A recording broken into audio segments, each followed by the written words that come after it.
Baliklah dari hospital. Lepas tu lalulah kut so kedai tu. Biarlah kita dah royak lah.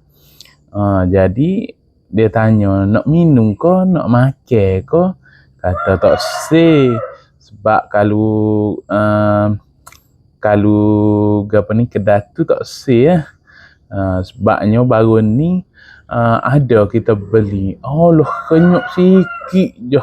Tak se dia kata bank tak terima. Allah, gak kita nak ambil mana piti.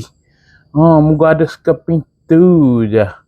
Allah, boleh dia kata.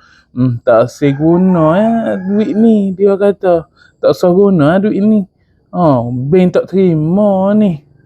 Allah, kita pun mari mikir. Buat beli kedai ni. Menyusahkan orang jempeli.